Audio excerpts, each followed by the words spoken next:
I sat down at my desk one day only to jump right back up because I felt something grab my legs. Turns out it was my little girl Hannah laying underneath there all scrunched up. I asked her what she was doing and she said, well, Dad, you need to be quiet. I'm hiding. I'm hiding from Kyle. We're playing hide and go seek and I'm winning. And I thought, man, I wonder if Kyle knows, because when I just walked through the living room, that boy was lounged out on the couch watching TV like there was nothing else going on in the world. After quick investigative work, I realized that what had happened was Kyle was looking for Hannah, but when he couldn't find her after a while, he gave up and did something else. When it comes to hide and go seek, Hannah's a champ. In fact, if it was an Olympic sport, Hannah would go gold. In Jesus' Sermon on the Mount, he talks about things that we often give up looking for. He talks about new ways to live our lives. He talks about living a life that isn't just legalistic, but actually taking up to the next step. He says it's not enough to not kill somebody, but rather hatred itself is sinful. He says it's not just about fidelity to your spouse, but you shouldn't even lust after another person.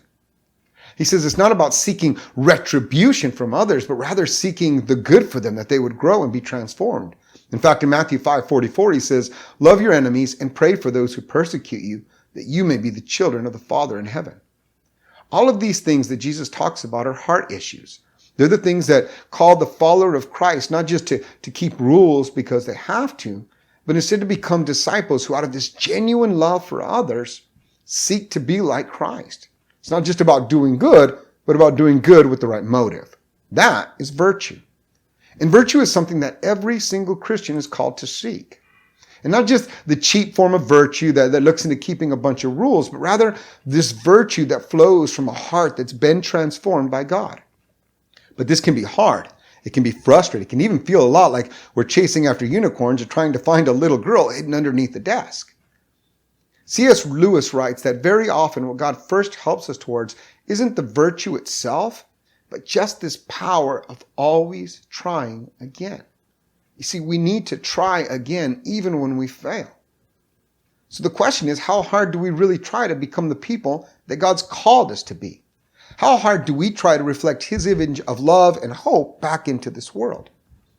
Are we becoming a church that is just settled for claiming our salvation because we said some prayer and even swept out a few bad habits from our lives? Because I can't imagine how that glorifies God, nor how it actually shows love for our neighbor. But consider this.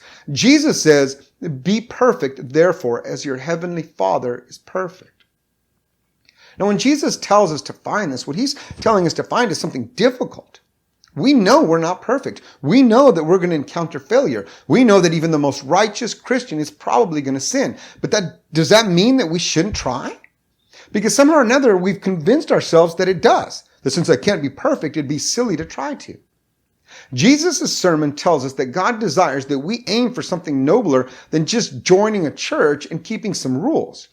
He's telling us that we should aim at becoming nothing less than Christ-like.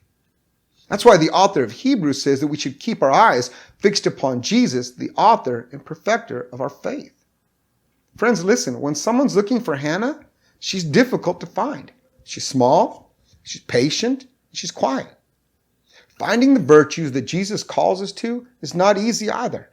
But we can't just give up and hope that it's going to reveal itself or expect it to naturally come, or other peoples to become the saints instead of us. Let us instead become a people who do hard things, like practice love in a world where hatred is acceptable and the new norm. Let us practice integrity even when our carnal nature feels right. Let us share hope even when we ourselves are struggling with it. And let us be the church of Christ that actually seeks to be like Jesus, because it's only then that we can find virtue in our own lives. Now, that's something worth considering.